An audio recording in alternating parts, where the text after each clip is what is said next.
in the ancient land of Israel, a people called by God to be his special treasure, a covenant nation, struggled to live up to the divine laws given through Moses on Mount Sinai. These laws, comprising the commandments, statutes, and ordinances, were designed to guide the people in loving God wholeheartedly and loving their neighbors as themselves. But despite their best efforts, Israel repeatedly failed to fulfill these divine expectations, revealing a deep-rooted problem within their hearts. This story begins with Moses, the great leader and prophet of Israel, who had led the people out of slavery in Egypt and received the law from God on Mount Sinai. Moses understood that the laws were not merely rules to follow but a reflection of God's own character and a blueprint for human flourishing. Yet, he also knew that Israel's ability to keep these laws depended on an inner moral transformation, something they could not accomplish by their own strength. Moses, in his final speeches, used a powerful metaphor to describe the core issue, the hardness of the human heart. He said that the people's hearts had become stubborn, calloused, like a hardened stone. This hardness kept them from truly loving God and obeying his commandments from the heart. Recognizing this, Moses presented a hope, a promise that one day, God himself would do what humans could not. He would circumcise their hearts, removing the stubbornness and pride that prevented genuine obedience. This metaphor of circumcision was strange and profound. In the physical act, circumcision was a sign of God's covenant with Abraham, symbolizing inclusion in the community of his people and the gift of fruitfulness. But Moses extended this metaphor inward, to signify a spiritual transformation, a removal of the fleshly stubbornness that resided in the human heart. The heart, in Hebrew thought, was the center of will, emotion, and decision-making. To have a hard heart meant to be unresponsive to God's love, resistant to his law, and proud in one's own way. The prophets Jeremiah and Ezekiel carried this idea further.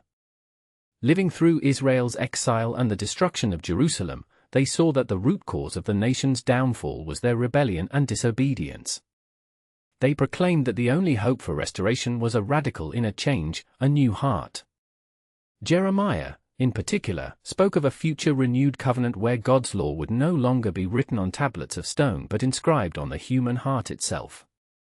This internalization of the law would mean that God's people would no longer need external teachers because love and obedience would become instinctive, second nature.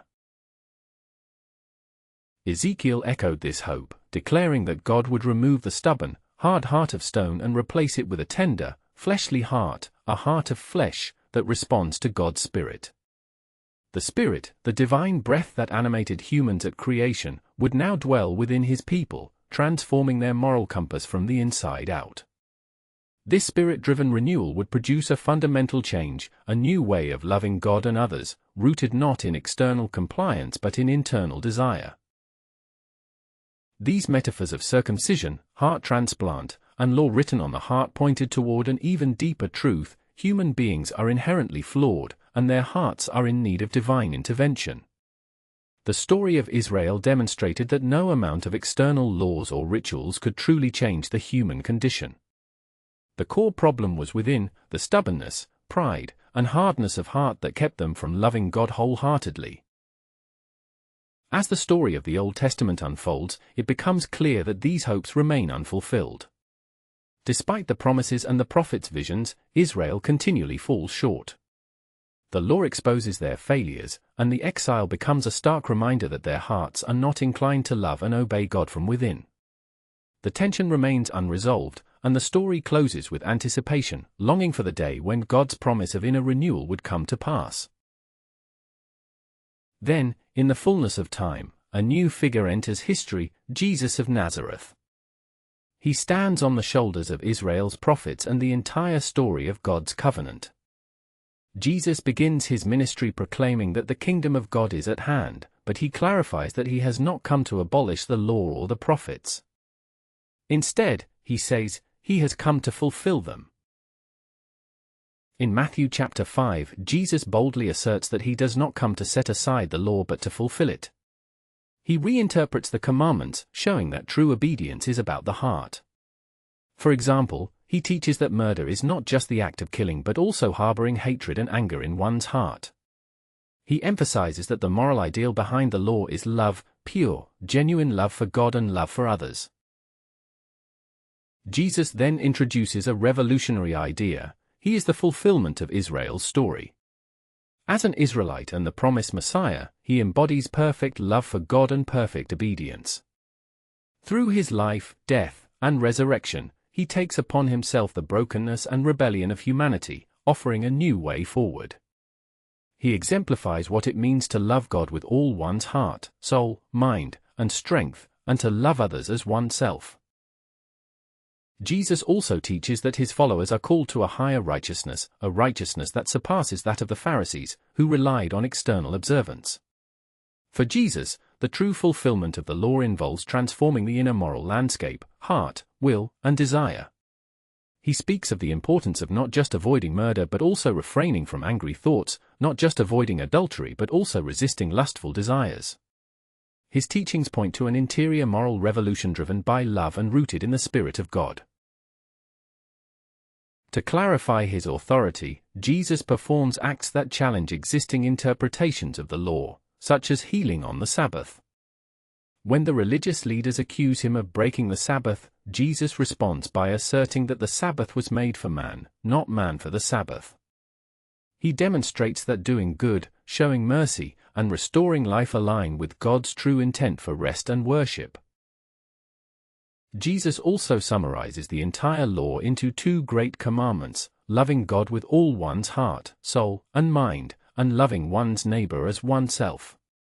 When asked which command is the greatest, he affirms that these encapsulate the essence of the law and the prophets. Loving God and loving others become the guiding principles that encompass all moral and spiritual obedience. Beyond his teaching, Jesus' actions point to his divine identity. His death on the cross is the ultimate act of love, bearing the sins of humanity, defeating the power of rebellion, and opening the way for inner renewal. His resurrection is the victory that confirms God's plan to restore hearts through his Spirit. After his resurrection, Jesus promises his followers that the Spirit will come to dwell within them. This divine breath, the same Spirit that animated humanity at creation, would now regenerate their hearts. The Spirit would cause them to desire what is good, empower them to love genuinely, and transform their moral compass from within. The early followers of Jesus, initially all Jews, grappled with what it meant to live under this new reality. They continued to worship in the Jewish temple, observe the Sabbath, and keep kosher, but they also believed that the Spirit was transforming them into new humans, people capable of loving God wholeheartedly and loving their neighbor sincerely. They faced questions about how these new followers, especially non-Jews, should relate to the law. A pivotal moment came in Acts chapter 15, during the Jerusalem Council. The followers of Jesus, including Peter and James, discerned that God's plan had always been for all nations to be included in his promises. They concluded that non-Jewish believers did not need to adopt all the external laws that set Israel apart, laws like circumcision, Sabbath observance, and certain food restrictions, because Christ had fulfilled these laws and established a new covenant based on faith and love.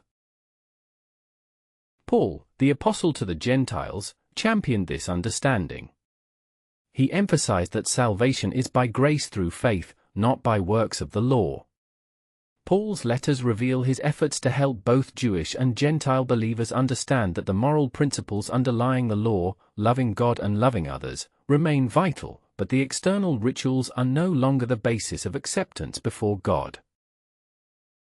Paul explained that the law served as a mirror revealing humanity's shortcomings and pointing toward the need for divine grace.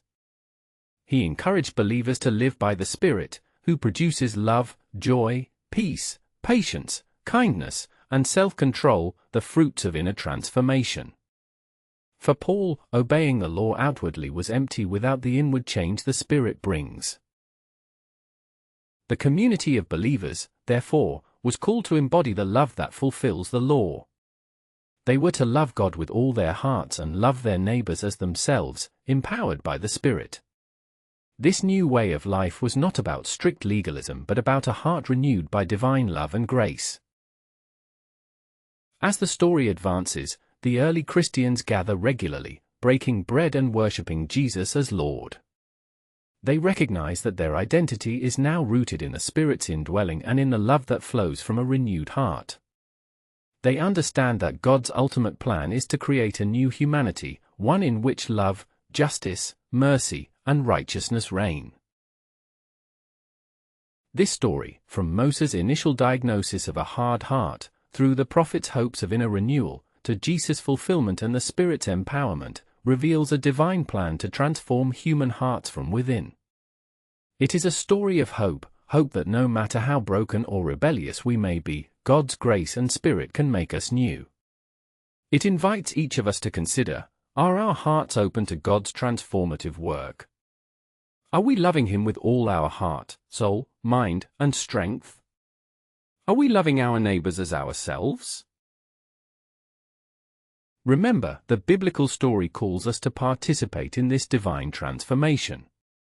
Like the ancient Israelites, we are invited to let God's Spirit circumcise our hearts, removing stubbornness and pride, replacing it with tender love and obedience.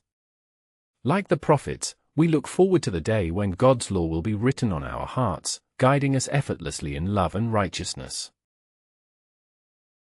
So, if you found this story inspiring, do like, comment, and share, because sharing the good news of God's transforming love can change lives. Subscribe to stay connected and discover more about God's incredible plan for humanity. And remember, this story is still unfolding, and you are invited to be part of it, to be made new from the inside out by God's Spirit, walking in love and obedience, fulfilling the true purpose for which you were created.